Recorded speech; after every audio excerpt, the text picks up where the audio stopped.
नमस्कार, मैं doctor Rohit Lamba, consultant orthopaedic और joint replacement surgeon, Sanar international hospital, Gurgaon. आज हम एक बहुत कॉमन और इंटरेस्टिंग टॉपिक के बारे में बात करने वाले हैं, जो है computer related orthopaedic problems. Computer की यूज़ से होने वाली ऐसी क्या क्या दिक्कतें हैं जो हम आजकल फेस कर रहे हैं। स्पेशली वर्क फ्रॉम होम जब से शुरू हुआ है, पिछले 3-4 साल से, जब से कोविड शुरू हुआ है, तब से बहुत मरीज़ इस तरह के हमें रोज़ के तौर पर मिलते हैं, जिनको कुछ ना कुछ ऐसी दिक्कतें होती हैं, चाहे वो गर्दन की, अपर बैक की, लोअर बैक की, या हैंड की दिक्कत हो, जो कि एक्सेसिव कंप्यूटर यूजेज से, यानी कि बहुत ज़्यादा कंप्यूटर यूज़ करने के कारण, लैपटॉप यूज़ करने के कारण और गलत पोजीशन में ये करने के कारण देखी जा रही हैं।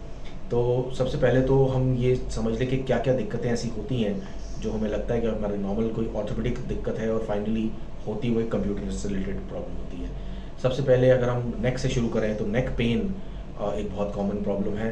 लोगों को पूरे दिन के काम के बाद गर्दन में दर्द होना, अगले दिन आप सो के उठते हैं फ्रेश फील नहीं करते, हेडेक रहता है, पेन आपके गर्दन से कंधे तक जाता है, कई बार बाजू तक जाता है।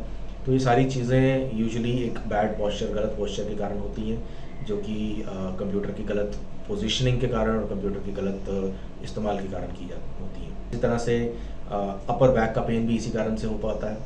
फिर अगर आपका कुर्सी पे बैठने का पोस्चर ठीक नहीं है, अगर आप सोफे पे बैठ के लैपटॉप को गोद में लेके अपना काम कर रहे हैं, तो तब भी आपके लोअर बैक और अपर बैक, नेक, इन सब पे असर पड़ता है, जिसके कारण वो दर्द कर सकते हैं। फिर जिनका यूजेज कंप्यूटर का और माउस का, कंप्यूटर के माउस का बहुत ज़्यादा या टाइपिंग बहुत ज़्यादा रहती है, उनको फिंगर पेन्स, रिस्ट पेन और एल्बो पेन होना बहुत कॉमन है।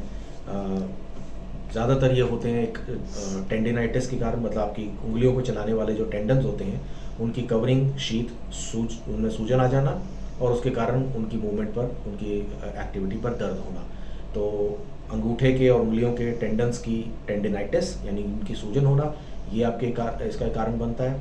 इसी तरह से अगर आपको और ऐसी कोई दिक्कत है जिसमें आपका वेट गेन हो जाए, जैसे कि थायराइड वगैरह, या आप स्टेरॉइड्स पर हैं, उसके दौरान और साथ में आपके एक्सेसिव कंप्यूटर यूजेज के कारण कई बार आपके रिस्ट के पास, कलाई के पास एक नस, जो इसको मीडियन नर्व कहते हैं, उस पर प्रेशर बढ़ जाता है, जिसके कारण आपका पूरा हाथ कई बार रात को सोते हुए या दिन में काम करते हुए सुन्न पड़ जाता है और एडवांस स्टेजेस में उसमें बहुत ज़्यादा पेन भी रहने लगता है। इसको कार्पल टनल सिंड्रोम कहते हैं। ये भी एक एक्सेसिव कंप्यूटर यूजेज के कारण देखा गया वाली प्रॉब्लम है। इसी तरह से एल्बो पेन, जिसमें टेनिस एल्बो जो आजकल बहुत ही कॉमन है, वो भी ऐसी एक्टिविटीज़ के कारण, जिसमें रेपिटेटिव आपकी टाइपिंग रहती है, उसके कारण ये देखा गया है। अब ऐसी क्या क्या चीज़ें हैं, ऐसी क्या प्रिकॉशंस और सावधानियां हैं जिनको हमें ध्यान में रखना चाहिए, ताकि ऐसी दिक्कतें अगर किसी को हो रही हैं तो उससे निजात पा सकें, और जिनको नहीं हुई है वो उनको कभी हो ना। तो सबसे पहले तो हम ये समझ लें कि एक आइडियल वर्क स्टेशन, यानी आपका डेस्क किस तरह से सेटअप होना चाहिए। बहुत कॉमनली देखा गया है, जब से वर्क फ्रॉम होम कर रहे हैं तब से तो बहुत लोग इस तरह से करते हैं कि लैपटॉप को लैप में लेके, यानी गोद में रख के, कहीं आप सोफे पे बैठ गए या बेड पे बैठ गए और फिर उस पर आप काम कर रहे हैं और कई कई घंटे तक काम कर रहे हैं। उस पोजीशन में आपकी गर्दन ऐसे मुड़ी रहती है, नीचे बेंट रहती है, क्योंकि आप इस तरह से लैपटॉप को स्क्रीन को देख रहे हैं। तो उस पर एक्सेसिव प्रेशर पड़ जाने के कारण आपको ऐसे दर्द होना बहुत कॉमन है। तो सबसे पहले ये पोस्चर ठीक करें, अपना एक आइडियल वर्क स्टेशन बनाएं। अपना जो भी ऑफिशियल काम है उसके लिए आप एक टेबल और चेयर, और प्रॉपर ऑफिस टेबल और चेयर का इस्तेमाल करें, जिसमें एक एर्गोनॉमिक चेयर हो और एक आइडियल हाइट का आपका टेबल रहे।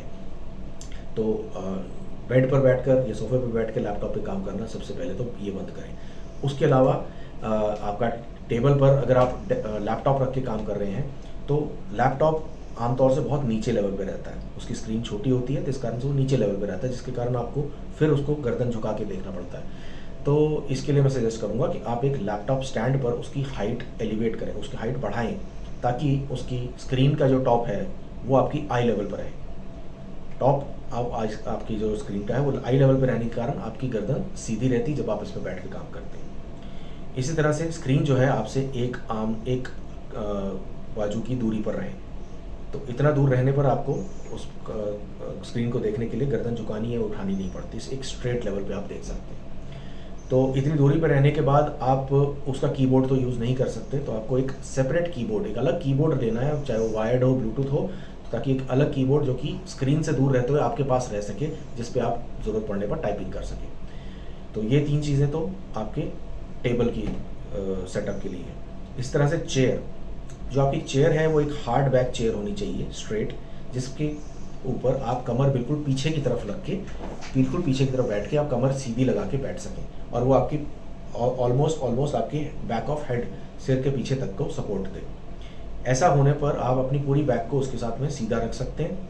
और अगर आप अपने साइड से देखेंगे, अपने आप को साइड में एक मिरर लगा के देखें, तो आपका सिर के पीछे का हिस्सा, अपर बैक और लोअर आपके बटक्स, ये तीनों एक लाइन में आनी चाहिए। अगर आप इसको साइड से देखें अपने आप को बैठे हुए, अगर इस तरह से आपने अपने आप को पोजीशन किया हुआ है तो आप ज़्यादा देर तक एक आइडियल पोजीशन में काम कर सकते हैं।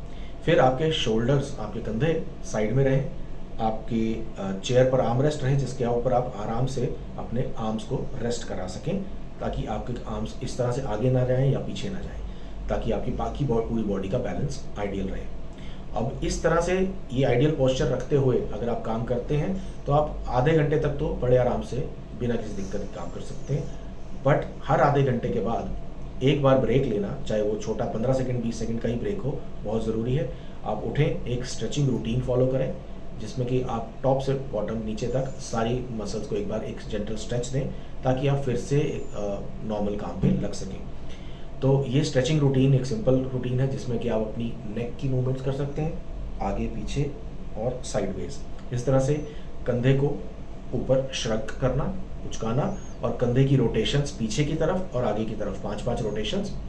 फिर आपकी एल्बो की स्ट्रेचिंग, रिस्ट की स्ट्रेचिंग और फिंगर की स्ट्रेचिंग। तो ये दोनों तरफ करें और ये करने के बाद अपनी लोअर बैक को एक जेंटल ट्विस्ट दे सकते हैं। ये एक सिंपल स्ट्रेचिंग रूटीन है जो कि जिसमें करने में आपको सिर्फ 10 सेकंड का टाइम लगेगा, लेकिन ये हर आधे घंटे में अगर आप फॉलो करते हैं तो आपकी थकी हुई मसल्स जो होती हैं उनको रिलैक्सेशन मिलता है और फिर आप अगले और आधे 1 घंटे के लिए नॉर्मल फिर से काम कर सकते हैं। तो ये प्रिकॉशंस हम फॉलो करें और एक आइडियल वर्क स्टेशन पे काम करें तो हम इन दिक्कतों से, कंप्यूटर रिलेटेड इंजरीज से हमेशा के लिए निजात पा सकते हैं। Thank you so much.